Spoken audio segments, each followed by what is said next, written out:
All right, guys, we are finally back again. Had some restarting issues and some waiting for people issues and some other things, but at long last, both teams are ready and all set to go and jumping on into the picks and ban phase. Both teams did end up losing a ban because of the issues that happened, so only going to be 2 bans aside. But just a reminder, everyone, I'm Tasty Bacon. And I'm Sorrow.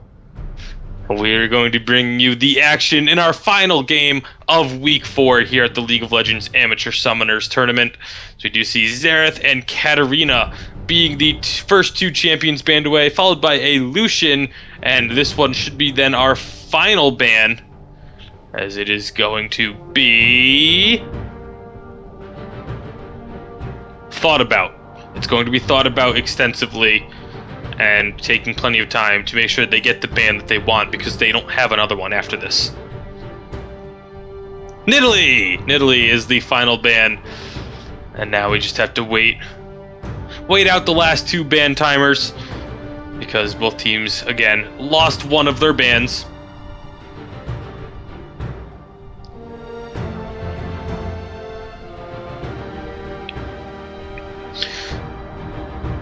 So this matchup here with Warriors Anonymous on the blue side and Static on the red.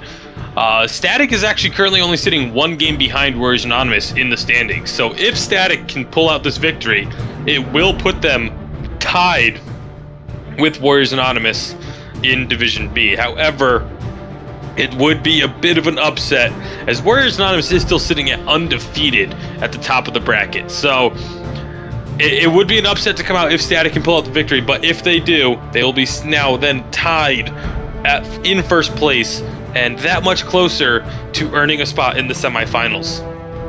Also, just so you guys know, Warriors Anonymous do lose a ban for taking forever. We already mentioned that. Both teams lost a ban. Oh, we both? Oh, that's true, because we had to wait.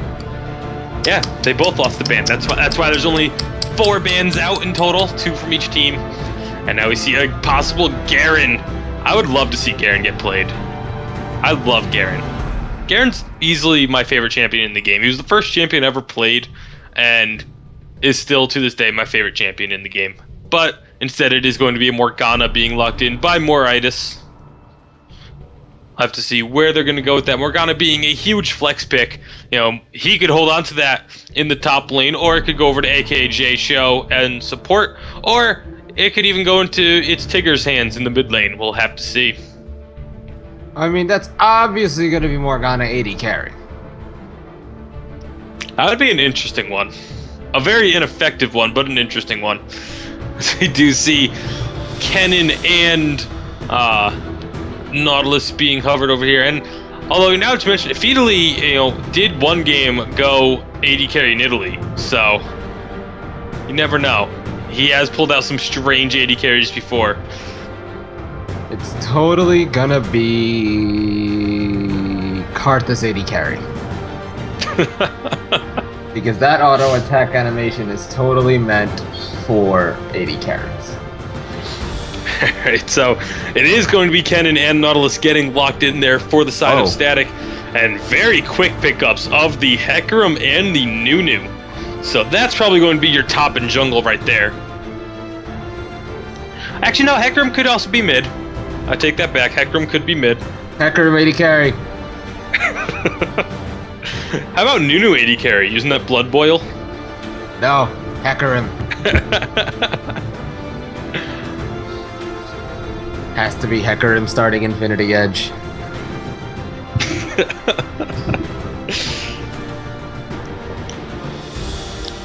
Hashtag blame Bishop. Next 2 picks coming in from Static. Have a Thresh being hovered. Jinx going to get locked in. Jinx, my personal favorite 80 carry, just because of the fact that, late game, she's just so obscenely strong, and you give her any sort of time on a tower, and the tower's just gone. So really strong at pushing those objectives, taking out buildings, and that's the key to the game. You take out more buildings than your opponent, and you're going to win. Actually, that's not technically true. I suppose you could actually lose. If they just go straight down mid lane, you could lose less buildings and still win. Or lose more buildings and still win. But either way, generally the team that destroys more buildings gets the victory. As my mind just goes off on a tangent of trying to figure out how many buildings you could lose and still, or how many buildings you could destroy and still end up losing. But so what do you think so far with them on Static picking up Nautilus, Thresh? Nautilus probably going to be maybe in the jungle, since they did obviously lock in that Thresh. I personally feel like Nautilus would have been better just sending him down there into that bot lane and then leaving your jungle pick up for later. I absolutely agree with that. I'm not a huge fan of the Nautilus jungle. While he is still extremely effective because it's a Nautilus, so once you get into late game, it doesn't really matter. But early game, I don't feel like Nautilus brings a whole lot out of the jungle. His initial clear, I feel, is really slow compared to some of the others. And if this Nunu plays it correctly, he can just completely bully out the Nautilus from his own jungle. As it's then Corki and Yasuo for the last 2 picks. That's a little surprising to see Yasuo picked up there. I guess so. I mean, the only thing he could really get his ultimate off on is Hecarim. When he uses his... Hecarim doesn't... I don't believe Hecarim has a knockback. He does a knockback. I thought it was just a fear. Oh, yeah, when he slides through... No, but it's just a knockback, though. Does that count as a knock up? Yep. Oh, learned something new. Either way, I mean, it will be useful for blocking, using the wind wall to block out shurikens from Kennen, the anchor from Nautilus, the charm from Ahri, the rockets from Jinx, or even the death sentence from Thresh. So the wind wall will be extremely effective, but that's going to be something that Static can kind of work around and be like, okay, wind wall is down, now we can try and go all in on them. So it's going to be a timing thing, and if he can use that wind wall effectively, and if Static can work around that wind wall to be able to get their abilities down, because if that wind wall is up and blocks out even just 2 of those abilities, it will completely turn the tide in Warriors Anonymous' favor. So, looking briefly at Static's team, they went for Kennen, Nautilus, Ahri, Jinx, Thresh. That's a lot of AP damage. Mm-hmm. So, if they don't get ahead, that's a problem. A lot of AP damage, but a lot of late game team fight as well. And the thing is, because of the fact that they are so much AP damage, they need to get ahead early, but their team is not necessarily based around getting ahead early. They have a team that is really strong later on, and they might struggle to get to that point where they're really strong because of the fact that, again, Nunu can go in and just completely disrupt Nautilus, which is going to prevent Nautilus from ganking, which is going to prevent them from getting too far ahead early on. You have Corki and Yasuo and Hecarim, who all hit these huge mid-game power spikes. And that's going to be, for Warriors Anonymous, their time to shine. When they hit that mid-game, they're going to be looking to just completely overpower the side of Static and just never look back from there. So, between these 2 teams, which one do you think is going to have the advantage going towards the mid and late game? In the mid and late game, I think it's all going... Hold on. Assuming that the laning phase goes relatively even. If the laning phase goes even, the mid game is going to be extremely important, because I do feel like Warriors Anonymous has an advantage in the mid game, but as the game goes later, it slowly starts to swing back over to the side of Static. The problem is going to be surviving until that late game. If they can get into that late game, I feel like Static has the big advantage in terms of team composition, but it's going to be a fact matter of getting to that point, which is going to be the most difficult task for them. And final question for you, Greg. What would you have picked instead of that Nautilus? I would have liked to see the Nautilus go into the bottom lane to replace the Thresh, so I do still like the Nautilus pick. But in the jungle, I would like to see someone who was a bit more aggressive, someone who could have impact earlier on in the laning phase. Maybe someone like a Lee Sin or a Vi or even a Jarvan, like someone that can impact the lanes early on to expedite the process of getting into the late game for the side of Static.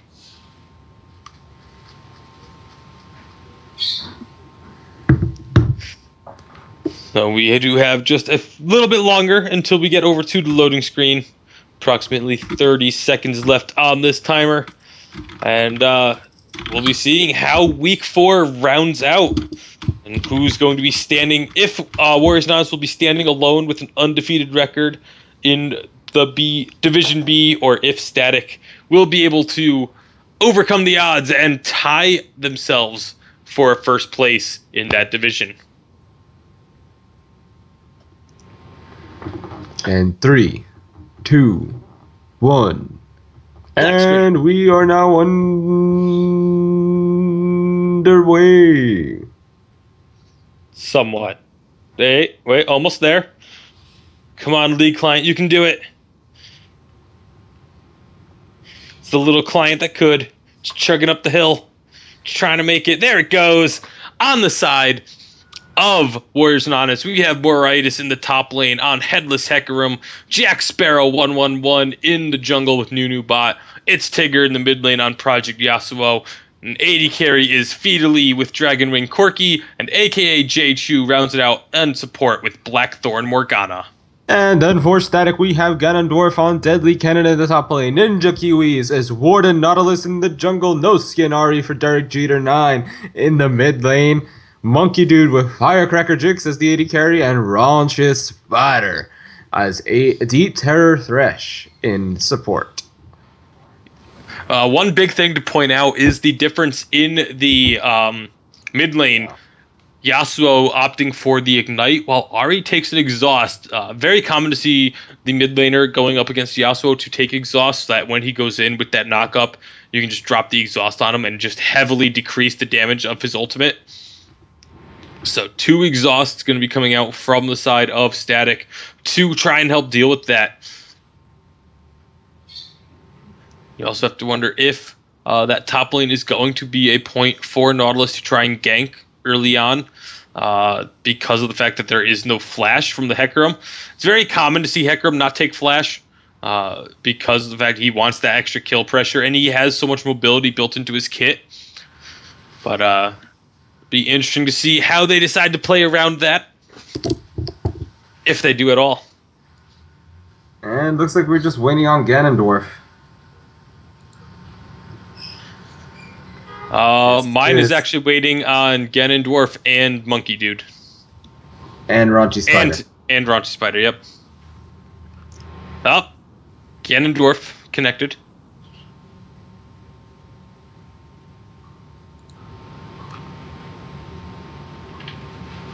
Oh, nope, 95. Those last few percentages are a doozy.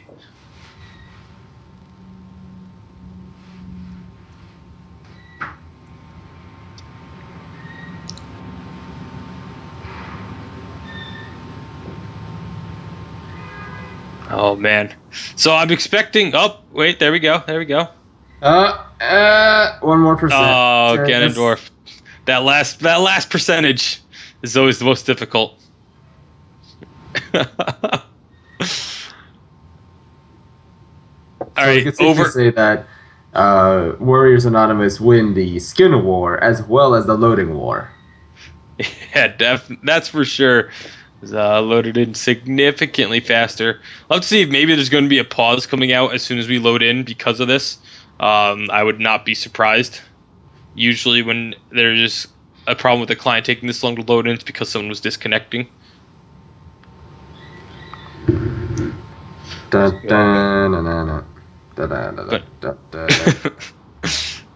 So close. He's so close and yet so far. Hashtag blame Bacon. Nope, blame Bishop. Hashtag blame Bacon and Bishop. That doesn't roll off the tongue. It's hashtag blame Bishop. Hashtag blame...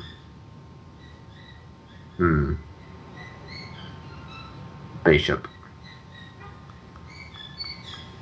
No, hashtag blame Bake Up. Ew. Yep.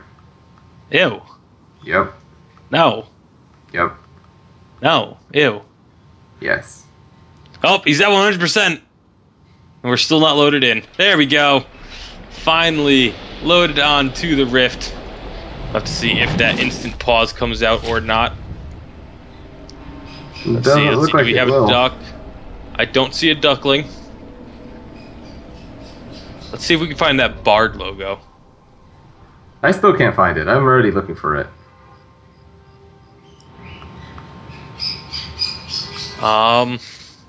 Don't you me.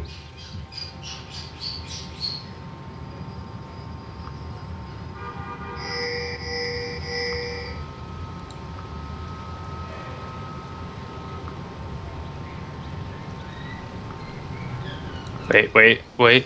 Is it? Found it? Nope. No, I didn't. Thought I did. Welcome to Summoner's Rift. We are seeing both teams no pause, so both teams definitely know how to ping, though, that's for sure. As they are making their way out of their bases into the jungle. Ping So, we're going to be seeing Dyrus in the top lane going Fizz. And Bacon What? in the bot lane going Urgot. I don't know. What? I don't 30 know. seconds until minions What? spawn. Yeah.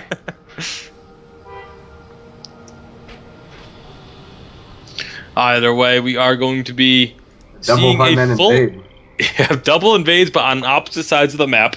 So, Still no early game fight for you. nope. 4 weeks in, and no level 1 full-on team fights. How Disappointed, guys. I'm so disappointed. I'm disappointed beyond Minions words. have spawned. As now it does look like Warriors Anonymous is going to be making their way back into their own jungle. Oh, come And- on! And the same thing going to be happening from Static. Guys! Come on! You had free invades, and neither team... Actually, no, Warriors Anonymous did get one D-port down. Static, they did the 5-man invade there, but didn't put down any wards, so they got no deep vision on it. So not exactly sure why they did that. Now they're actually going to be slightly late in starting up this Gromp camp. I don't know what that was all about from Static. I blame Bishop.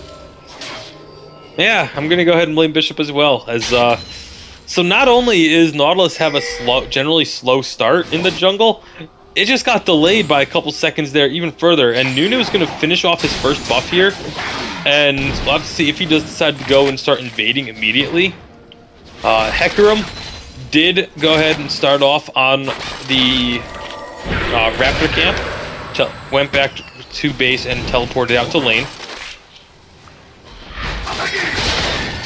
And no, looks like, dude, this is very strange. I really would have thought, especially with that ward spotting Oh, Nautilus. and there goes the hook onto Feedly. Is Feedly going to be caught in a very bad spot here? No. Actually, Feedly's going to be doing just fine. Not going to get flayed into the tower.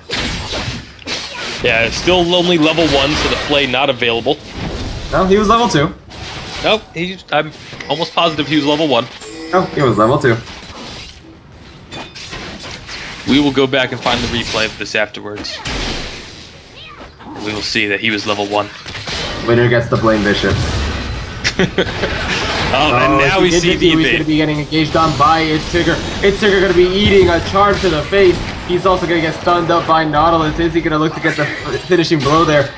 Ari's going to get knocked up here. She's going to be slowed down. Ignite is ticking off as well. Nunu looking to get the kill here. Is he going to get first blood? Yes, first blood going over to Nunu. However, here comes Hecarim. He is going to be making sure that this Yasuo gets out alive. Yeah, and not only did Nunu get the first blood, he also did steal away the red buff from the Nautilus. So that's what I was looking for, was that the jungle and counter jungling from Nunu, preventing Nautilus from getting buffs, and they were even able to turn it into a kill that time, despite the fact that Yasuo went extremely low early on. So based on that early aggression, we could expect to see Nunu paying a lot of attention to this Nautilus' jungle. Yeah, absolutely. I mean, that's what you expect anytime you see a Nunu in general. That's where his strength lies, in his counter jungling ability with that consume. And it's where his strength is. That's what he's going to be looking to do all game, really. He's just constantly get into the Nautilus's jungle and prevent Nautilus from having an impact on the game. Oh, Ninja Kiwi's Nautilus taking extremely low here. Is he gonna go down? He is! Oh, the Gromp picking up the kill. That is very, very unfortunate. And that's, what Nautilus has to deal with. He didn't go back after that early invasion. He stayed and tried to get some extra gold off the Gromp. Ended up being a costly mistake. Speedily taking a lot of damage from this bottom lane, but now Nunu getting in on the top lane. Not going to be too much for Kennen to worry about. Oh, we see it's Tigger and DGeater9 duking it out here in the mid lane. Is he going to go down? He's going to be trying to get the knockup onto him. He goes for the flash, and the Steel Tempest actually misses. It's Tigger flashing and trying to get the dash onto Ahri, but it's not close enough. He just wasted his flash. Yeah, and taking those 2 tower shots is going to drop him pretty low as well. So Ahri is going to be recalling, though, not going to take advantage of that low health from its Tigger. Nautilus just going to be picking up the minions in the lane instead. And that's definitely going to help out Nautilus. He really needed some form of extra gold after having his red buff stolen away. So being able to get some extra minions in the mid lane, definitely going to help keep him at least trying to get himself relevant. Oh, we see Moradis. Oh, he's found. Ganondorf having those sixth sense, knowing that there's very likely a horse in the bush. Clap, clap. It's Trigger taking a lot of damage from this tower in the mid lane. That's like the 5th or 6th tower shot we've seen him take so far. Oh, and we see the engagement from Ganondorf onto Moradis. Moradis looking maybe going down here. Is he gonna go down? No! Ganondorf just not close enough to get the W off. That was extremely close for Kennen. He's going to be kicking himself. He didn't get that kill. Over in the mid lane, Ahri doing a lot of damage. DGeater9 almost picking up a kill there as well. And those little escapes can end up meaning so much in the grand scheme of things. Just barely not getting that extra gold can turn the tide in a game, really, if you think about it. If they had gotten that, they could have put them both so far ahead there on the side of Static. I will say this, I'm actually relatively impressed with Static's laning phase here. Yeah, I definitely thought that because of just the compositions that were picked. Oh boy, Hecarim. Oh, Hecarim going in with the Onslaught of Shadows onto Ganondorf. Ganondorf maybe gonna go down here. Yes, he is. Moradis picking up the kill with an auto attack. I mean, while Nunu was trying to sneak this dragon, he is going to end up getting it, but he might be going down here. Does not have that flash available, so... Oh, Moradis caught in a very awkward spot here. He's going to be eating a ton of damage. Here comes the Nautilus going with the flash out attack, stunning up the Moradis. Jinx going to be caught up by the It's Tigger. He's going to be able to pick up the kill there with the Ignite. Meanwhile, Ninja Kiwi's going to be the next target, speedily picking up the kill onto Ninja Kiwi. DGeater9 now aka J Cho, picking up the kill there as well. That's going to be another kill going over to Warriors Anonymous, and that's going to be 3 for 1. And that is just poor positioning, really, from Static in that fight. They left Jinx on the backside where really Yasuo could just easily jump in and pick her off. It was really only the Nautilus that was on the front lines trying to just hit people, but again, he doesn't have damage, so he was just kind of tickling people while their backline got beat up pretty heavily, and multiple kills coming out for Warriors Anonymous, going to give them a 5-1 kill advantage, plus the dragon going over in their favor, and they're going to start building this into a big lead if Static isn't careful. That was a humongous fight. The fact that they also got the dragon out of that is actually what really sets it over the top, because that only gives them 7% AD and AP there. 6. Which, 6, 7, same number. 7, 8, 9, blah, blah, blah. Oh, Kennen going to be trying to make a roam down to mid, but gets spotted by this ward. And there goes the last breath onto the Ahri. I don't really know why he did that. He did quite a bit of damage, though. There goes the Slicing Maelstrom out of the Kennen. Not hitting absolutely anyone. And it looks like it's just going to be a bit of a disengage here from both sides. Yeah, that last breath doing a lot of damage to the Ahri is going to force her to have to play very carefully, as Yasuo is still pretty much at full health. We have both teams really with a lot of members in this mid lane. This could get touchy here, as Yasuo will be taking about half of his health there, but it's leaving Static in an advantageous position in this bottom lane. That may be so, however, Corki, as he saw, didn't burn his flash, played it very calmly, and he also didn't even burn his Valkyrie there. That's another red buff going over to Jack Sparrow, and he's going to find Moratus here as well. Moratus looking to get the kill here, Onslaught of Shadows going out onto the cannon. There goes the depth charge coming out of Nautilus. Nautilus not going to get knocked up by the Steel Tempest out of Yasuo, so no last breath going to come out of him, and it's not even up yet, actually.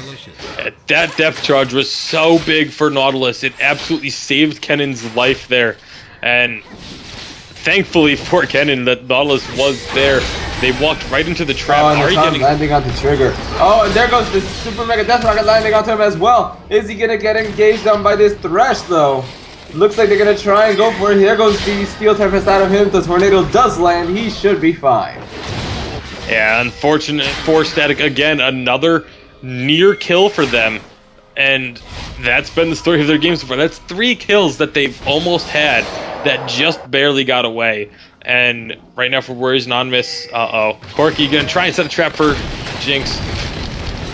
Beautiful Valkyrie over those traps. He's gonna pick up the kill with some rockets and auto attacks. And looks like he will maybe gonna try and go for Raunchy Spider here as well, doing quite a bit of damage there. Raunchy Spider taken to about half. There goes the Death Sentence landing onto Feedly, but not much else gonna happen there. Foster response be strong. Yeah, not enough range to pull him over the wall, or through the wall. And or around, I guess would be the more appropriate term. But either way, it didn't happen.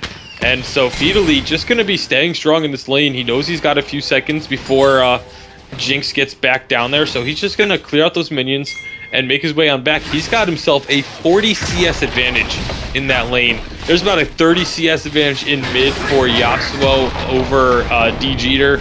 And then the top lane is where it's been most even, except for the fact that Hecarim has 3 assists and a kill on his belt. So gold advantages for everyone on the side of Warriors Anonymous. A lot of it did stem from that fight by the Dragon Pit, but a lot of CS leads for them as well.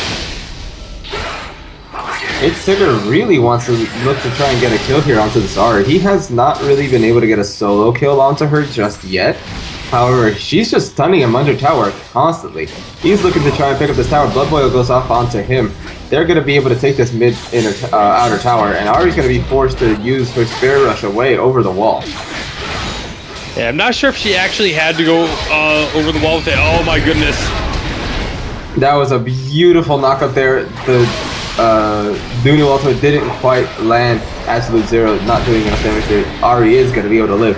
However, 1 kill going over to Static there onto Yasuo. They were not able to follow up onto the kill. Follow up a kill, rather, onto the Nunu as well. Yeah, Ahri having to use her flash there, but it did keep her alive, so great job using that summoner spell there. And then excellent use of the Thresh and Nautilus, both of them keeping the Yasuo in place underneath that tower, forcing him to take a lot of damage and punishing his aggressive play, picking up a kill. And that's what they're going to have to do, is really capitalize on mistakes from Warriors Anonymous, because they are behind. It's not too bad just yet. It is over 5,000 gold, but it's very spread out among the team. It's not all funneled onto one person. The thing they're going to have to be very careful of, though, is this Corki. He already has his Trinity Force done at 13 minutes. That is a early Trinity Force, and he is just so far ahead of Jinx right now with that 2-0 and 2 score line, and having over 100 CS. Oh my goodness, and that is the power of the Corki. Looking to get the kill onto the Thresh. He's going to get it, and now turns his attention onto Monkey Dude, and he is going to pick up a double kill. Feedly doing a great job and showing exactly what I was talking about. That was a 2-on-1, and he just outright won it with still having about 50% hit points. Oh, and it looks like in the top lane we see Moratus engaging onto Ganondorf. Ganondorf going to throw out the slicing maelstrom. Nunu going to be eating quite a bit of hammer damage. And that's going to be Moratus picking up the kill onto Ganondorf. Meanwhile, Itstigger going to be caught in a very bad spot here. Ninja Kiwi's picking up the kill onto Itstigger. This Yasuo getting a little over aggressive. Yeah, the thing is, though, while Yasuo has been getting really aggressive, it has forced multiple members of Static every single time to be in that mid lane to deal with him. It's every time he's died, it's been with Nautilus and Thresh, or just Nautilus and Ahri, or there's always been at least 2 members there, which has created opportunities on other portions of the map.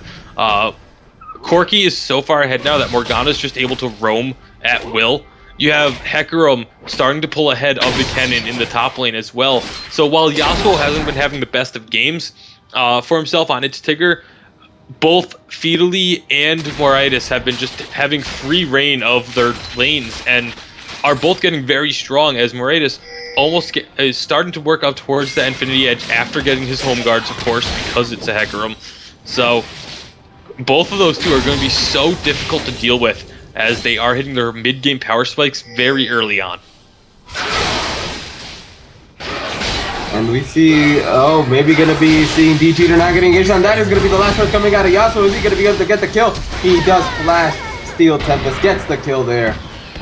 Finally picking up a solo kill onto that Ahri. And the thing I really liked about that one is he knocked her up, then dashed through her to get extra damage, and then used his ultimate before she landed, so that dash would be off cooldown by the time that the last breath was finished. So just really maximizing the damage, knowing that last breath wasn't going to actually get the kill. He managed his cooldowns very well to ensure that he would pick up the kill immediately after, and Ahri wouldn't be able to just dash away.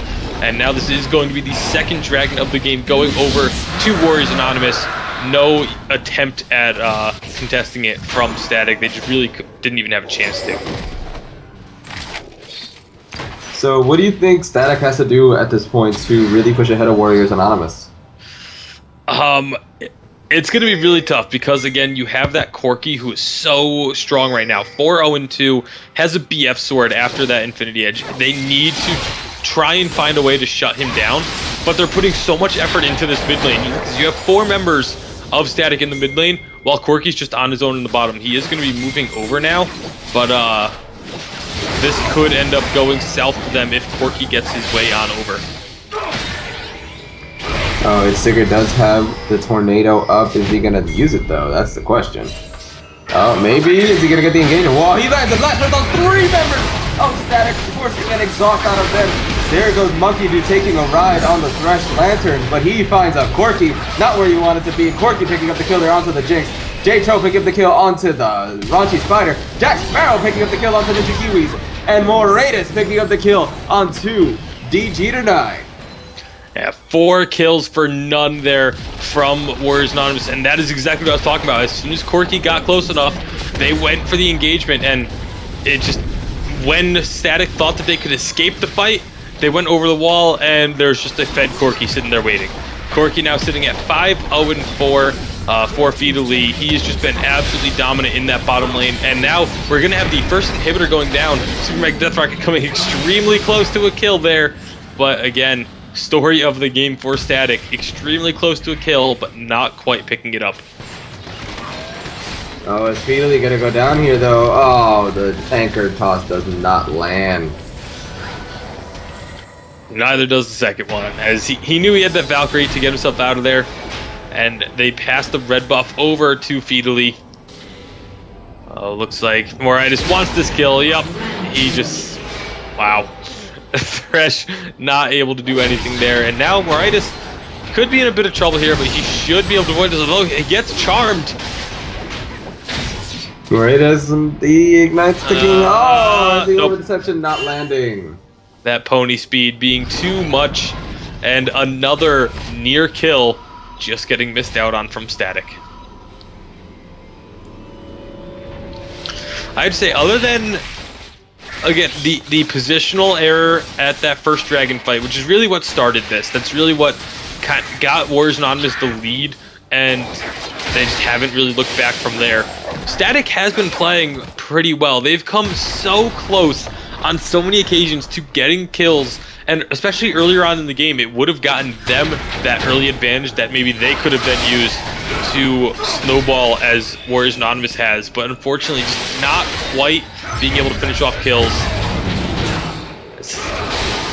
Oh, wow, Okay, so we saw the Yasuo kill. I didn't even realize there was another fight going on the bottom portion of the map where Corki got himself another kill. Feedly now at 6-0-4. And there's super minions pushing into the space now. Static is going to have to stay back and defend. It is so difficult for them to kill these supers though. It's so early in the game to have those super minions pushing into the base. They're just going to be looking to maybe get super minions on double super minions on every thing. It might push for all 3 inhibitors at this point. Yeah, there's not much. Static going to have to try and defend this top lane, and Corki's just going to continue pushing the bottom lane. There's really nothing there to stop him from doing so. As alright, it's going really aggressive into the base, but without that middle inhibitor tower, they are able to do this. As again, just being super aggressive, stalling. Actually, Corki gonna start making his way on up to. Oh, there goes the last threat from Yasuo onto 2 members. Oh, Static, he's gonna pick up the kill there. Oh, actually, no, Nunu picking up the double kill there onto the Ahri and on the Thresh. Meanwhile, the anchor toss goes out from the Nautilus, doesn't land, and this is gonna be Warriors Anonymous sitting strong, having gotten 2 kills. Yeah, there's Corki. Did end up going back to that outer or inner turret in the bottom lane, as now they're gonna try and just push these minions up to the towers. Again, supers on the Nexus towers that Static has to try and defend, but now they have both inhibitor towers being attacked. Corki gonna go aggressive. Oh, we're gonna see Corki getting hugged by Ninja Kiwi. He's gonna be eating tower damage as well. The anchor toss misses yet again, and this is gonna actually be a kill going over to Jix onto Radius, and a kill going on to Nautilus onto Feedly. Jack's are gonna be caught in that spot, and that's gonna be another shutdown. Going over to Static, 3 shutdowns in a row. Yeah, that's 4 kills that they just picked up on Static. So, taking advantage of the fact that Warriors Anonymous may be staying a little bit too long. Their health bars were very low, especially in that bottom lane. Jinx getting a kill with that Super Mega Death Rocket from the fountain onto the Hecarim, and able to just clean up multiple kills across the board. That's it. You get a feeling it may be too little too late, but that is definitely a good sign for Static. Again, if they can hold out long enough to get to a late game, they would have an advantage, but they are just so far behind at this point.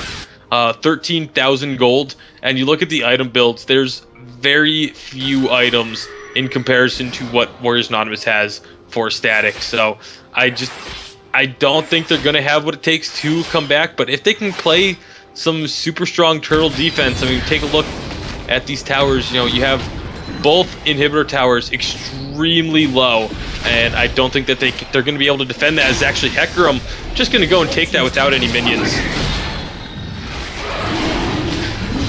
Third dragon of the game does go down in favor of Warriors Anonymous, and so now they're going to have 2 open inhibitors, and again, that bottom inhibitor tower is also extremely low.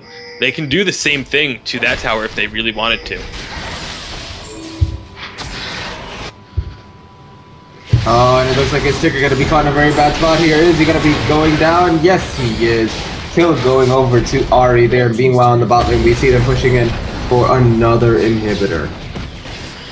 Yeah, so they did get the kill onto its Tigger, but they give up an inhibitor tower and inhibitor for it, and now Warriors Anonymous should be able to just clear out all these inhibitors. There's really not a whole lot. Static is not strong enough to fight them, even without the Yasuo. Oh my goodness, the damage from Corki is just so much. Corki and Hecarim are extremely strong, especially when you add in the Blood Boil from the Nunu. They can easily fight Static still without that mid laner. And that's just what they're doing. They know this fact. They're just going to go take out all 3 inhibitors. Double super minion waves going to be coming in. Feedly gonna be going to that spot here. Oh, he's definitely gonna be going down. Raunchy Spider picking up the kill there for himself. Absolute zero, not enough to save him. Yeah, so Static gonna have the very tall and unenviable task of trying to defend against these double super minions. It's so difficult to try and come back from this point, and especially because of the fact that all 3 inhibitors went down around the same time. They're gonna have those double super minions coming in for so long. It's one thing if, like, you know, you have the double super minions for just a couple waves because one of your inhibitors is coming back up in a minute, but all 3 of them went down around the same time, which means they're gonna have the full, I believe it's 5 to 6 minutes I think it's 6 minutes for the inhibitor respawns of double super minions, and those waves are starting to come crashing in right now. I'm not too sure. I think it's 5 minutes. Baron being started here by Warriors Anonymous. This is a very safe Baron at this point. Even though it is just 2 of them, it's extremely safe because of the fact that no one from Static's going to be able to leave the base.